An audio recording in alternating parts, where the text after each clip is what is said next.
Hi, this is Carl, and today we have a video that I'm going to entitle Fun with Hard Drives, because we're going to actually take apart a hard drive to show you how it works. Now, let me show you the hard drive before we get started. So you can see here, this is a 1 terabyte hard drive. It's old.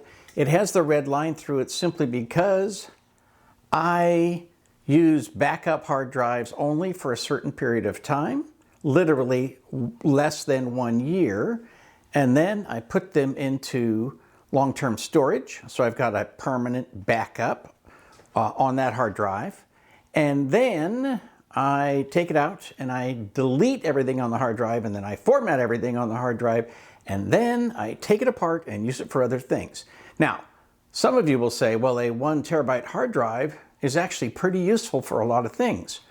But once we take it apart and you see the insides and you see how it actually works, you will see if it got in the wrong hands, there are people who could quite easily get the data off of it. And you can get the data off of a hard drive pretty much, with enough tools and enough time and enough effort. I don't know that my data is that sensitive, but it's nobody's business. So we're going to take this apart and I'll show you what I'm talking about. We're going to start on the back simply to remove this circuit board. We don't actually have to remove the circuit board because it's not going to get in the way of us taking apart the rest of the drive. Now, having said that, 99% of the time. There might be some screw underneath there that needs to come out, but I doubt it. Partly, you need to know that what I want to do is be able to save as much as possible of what's on the inside so it can be used for other projects. When you flip over the circuit board, you can see it was set up exactly so that these pins align with this piece of circuitry. So this is an integrated circuit board that goes through to the other side. We're going to see the rest of what that looks like when we take it apart. This circuit board controls this specific hard drive. This is not universal. I have one from a very similar drive that actually has the same part number, but it won't work on this drive because this drive has to have this specific circuit board. It's actually encoded, so it won't work with other circuit boards. Okay, so now we're going to turn it over. And let me show you. So there's this one piece here. All of these little silver dots are labels that are going to cover up the dust. Now this one, the rest of them we don't have to worry about. Most of the time, again, 99% of the time, those little ones are just the back side of where a screw goes through on the other side. We're going to take the screw out from the other direction, so we don't really care about them. This one in the middle is a little bit larger, and you're going to see that's in the center of a piece of equipment that we do want access to. So we're going to loosen that now, just so we don't have to turn this over again. Notice the little tray I've got here. This is a magnetic tray. If you don't have one of these, go to Harbor Freight and get yourself one because they're pretty awesome. These screws are all different sizes. So you're going to need a set of Torx wrenches. This is a T8X4. The other ones that I were using is T6, and the larger one is the T4. So we're going to take all of these off. Now, generally speaking, when you take a hard drive apart, you probably are never going to be able to use it again, at least not reliably.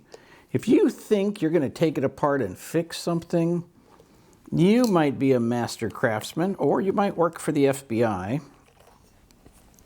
But chances are, once you get dust in there, it's not going to be as reliable. So what you're going to have to do is, if it's broken and you somehow do some magic to get it working again, you're just going to have to get that data off there as quickly as possible. So now we've loosened all the top here, and there might be a screw underneath here that we need to get access to. That is possible. So we're going to peel back. This is just a basic knife. We're going to peel back this label and see if there's something underneath there that we want. Aha, there is. Now the rest of this label, we could take it off, leave it on. It doesn't really matter. The main thing is we got to get this one screw out of there. After we get the label off, let's go with that one. I keep grabbing the just one size too small.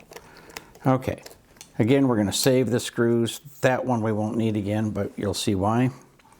And then this is theoretically loose. Now, if you try to pull it up and you pull really hard and it's not going to come, that means there's another screw in here, but I doubt that there's a screw there that we have to worry about. So then you're going to take a little plastic tool, or you could use a knife or even a screwdriver if you need to. And basically, you're going to break the seal. Once you do that, you'll feel it sort of give. Might hear that noise. And then you're going to pop this off. And that's all there is to that. The top is literally just a piece of metal. It is magnetic. But the main thing is it just keeps all the dust out, and there's a seal all the way around. Now, we have let the dust in, okay? And I wanted to show this to you so that you can see how it works. And I'm going to put this real close up. This piece here is the head that moves back and forth. And it has read and write heads that, as the disc spins, they move in and out, and they can access any data that's anywhere on this disk. Now this, because it's a pretty small hard drive, only has one disk. Sometimes you take this apart and there will be 4 disks or sometimes 5 disks in there. So there's a whole set of stacked heads that have to move in and out through all of the disks at the same time. This is a neodymium magnet. There are 2 of them there, super strong magnets. And what's interesting is, because the circuitry is here, it allows those magnets to have extremely precise control of exactly where those heads are.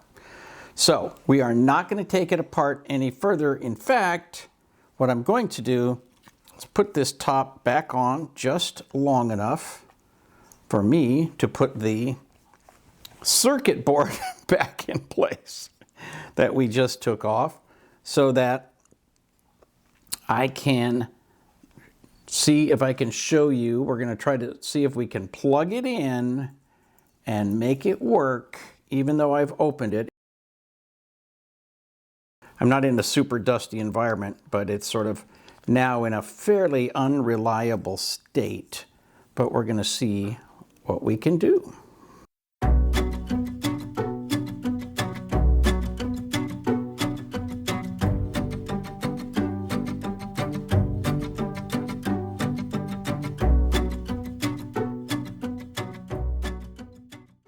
Now I'm going to take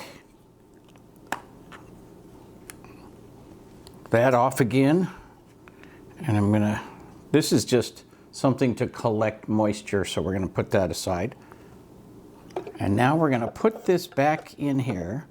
So now, even though it's open, we have this hard drive ready to go, and when we power it on, it will read it and start to move around, and you'll see how cool that is. So now you see we have the hard drive set up, and you can tell how very, very shiny and reflective that is because it's coated.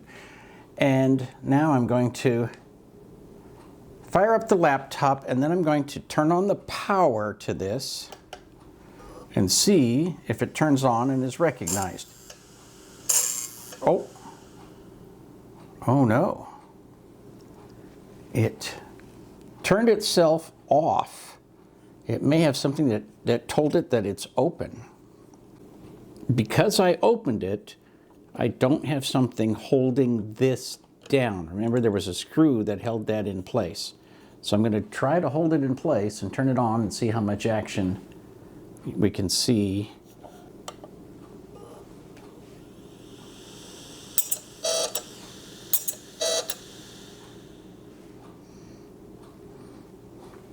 So you're not getting a full sense of what it's doing, but you can see that that's how it accesses any spot on that disc.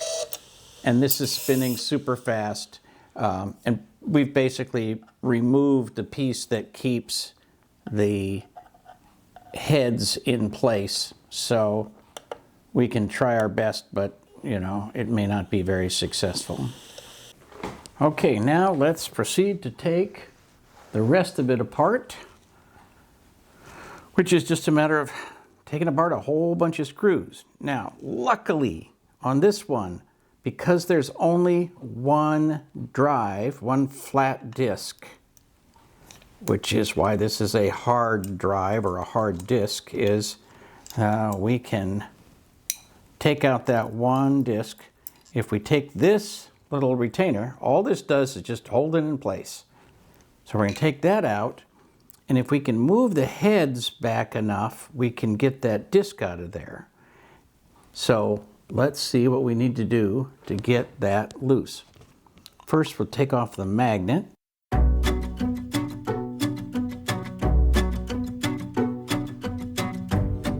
We're just going to pry it up just enough so that we can grab onto it and slide it out of there. There we go.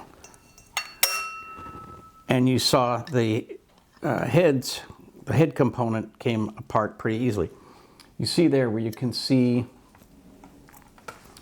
make sure I can turn the autofocus on a little better. Two heads, little space between them for the disc to go into. Now this is loose on this spindle, and we just need to take that little retainer off, and we should be good to go.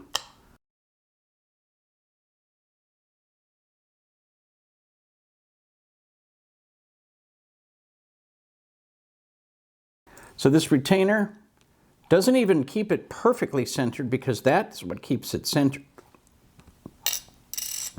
This keeps the spindle centered. We should be able to just lift this up. Trouble is, got to lift it up evenly on two sides at the same time. Well, we can also just flip it over and it'll fall out. So you can't see the zeros and ones, but this coating is just filled with data. It's literally, everything on here is magnetized, and the tiny little bitty heads on this head reader, those are little tiny magnets. The drive goes between them, and then it's able to go back and forth. And as this spins, it's able to access any part of anything on that drive. So you can see here, these windings, these are magnetic windings. Let me get this over into the middle. There we go. The magnetic windings are something that create a magnetic field, and then the neodymium magnets are super strong, and that's how they can control that back and forth with perfection, because you've got this little ribbon of data that goes down to the circuit that's underneath. This hard drive has the layers that I put on there to erase the data, but it also has all the data that I erased before. It's a couple of layers down, but again, that's what I mean. Somebody who's a forensic computer technician can get data off that disk, believe it or not. All they need to do is know how to read it. Now, the reason that the circuit board from the other drive didn't work on this drive is that it would be something where you would be able to encrypt it. Well, the thing is, once you go back to the zeros and ones, all you have to do is copy the zeros and ones to something else. Somebody who knows what they're doing and has the right technology and the right tools will be able to do something with that data. But in the meantime, I can put my fingers anywhere I want on this because we're going to use this for a toy, for something for the baby. It's not sharp. It's, you know, not going to be something that bends. If she can't stick it in her mouth, it's all good. So, and then I am going to take out this magnet, which is a super good magnet, just because it's fun to do and I like having those parts. And I have another video where I showed you how I took the magnet off of that piece of metal. The metal on the outside is pot metal and is not magnetic. It's got just a tiny bit of iron in it, but nothing of any significance. But these two magnets, when you get them next to each other, they really want to stick together really hard. And so you got to make sure you don't get your fingers in there. These happen to be really tiny by at least old hard drive standards. By today's standards, they're pretty good size, but they're still very strong magnets, and they will make an excellent toy for a baby if you know what you're doing. And then this spindle, if you wanted to take it out, you could. Kind of a pain in the neck to get these out, might not be worth it. I just take out the things that are pretty straightforward. You loosen some screws and you're done. I do want to show you what's on the inside. Again, the material underneath this white piece here is just so that it can collect some of the moisture and make sure that you don't have stuff accumulating inside the drive. This little piece here, once we pull this up, you'll see that's where that circuit board connected.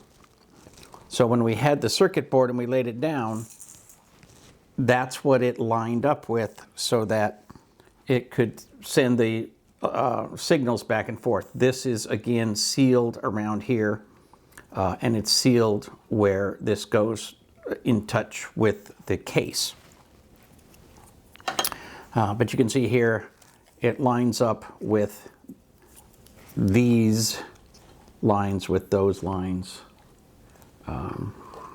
So anyway, that's that. That's how the electricity gets the messages in and out of the sealed hard drive.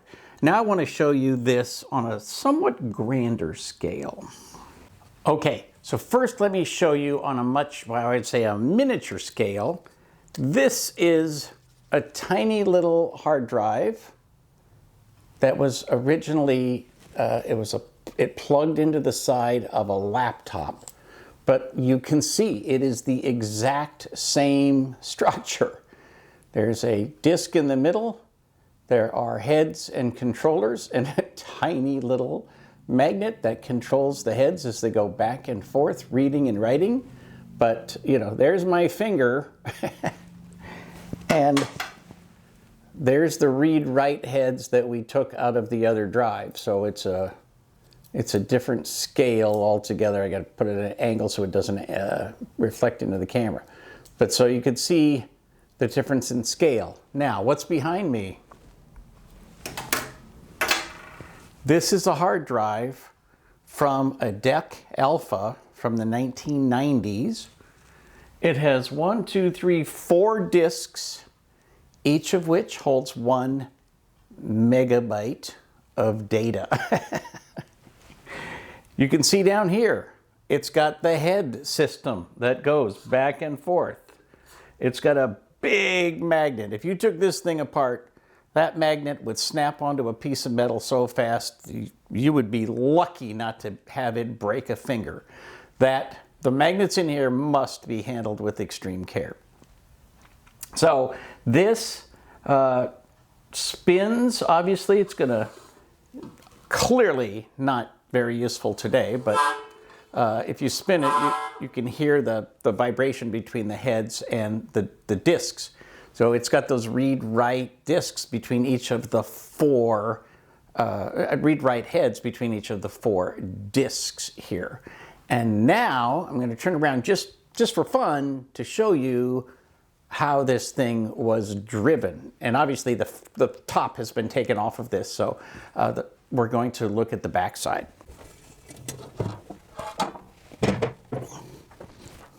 Which you may or may not be able to see entirely clearly, but this is the electronic circuitry for controlling the drive.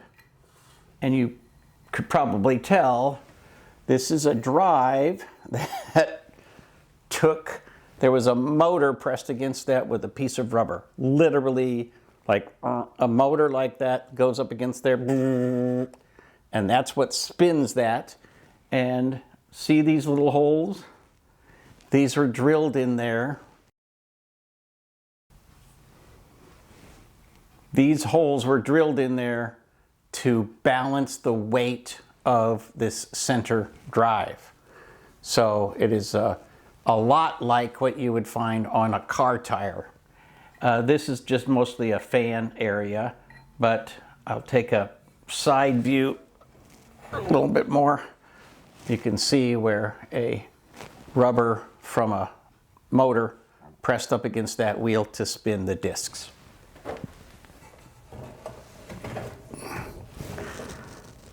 And there at an angle, you see the discs themselves. I get a little better angle so you can see that there's four of them.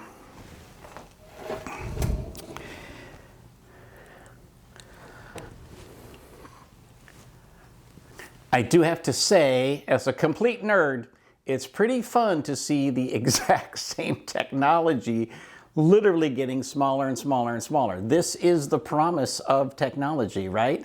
That it takes up less and less space and becomes less physical with each generation. Well, hard drives have absolutely done that. I hope you found that interesting and maybe even a little bit fun, kind of nerdy. I do want to say today, with tiny, tiny little bitty SD cards and micro SD cards, like this is 32 gigabytes of data versus that, which was, with all the disks, 4 megabytes worth of data. We've come a long ways. It is interesting to me to see how the physical hard drive works essentially exactly the same, only smaller, smaller, smaller over time. That's the promise of technology. And when we go to this, well, there's no spinning parts. There's no moving parts on these at all, which is why laptops now come with only solid state circuits, and you don't have to worry about the hard drive wearing out because it's really just the electronics have a certain amount that you can use them, and that's a whole different video. I also hope this helps you understand, hey, there's no problem taking apart a hard drive. There's nothing in there that can hurt you, and all you need is some Torx wrenches, and you can get a set of cheap Torx wrenches on Amazon or Walmart or wherever, and then just go to town. You cannot hurt anything, and some of them are harder to take apart than what I showed you, but after you do a few of them, pretty soon you realize, oh, there are some tips and tricks, and you'll learn those along the way, and then you get to make some fun toys for kids. All right, thanks for tuning in. Please like it if you like it, give it a thumbs up, subscribe to the channel so you don't miss a thing, and I would love to have your comments and questions down below. This is Carl Palchuk wishing you the best of luck in everything you do.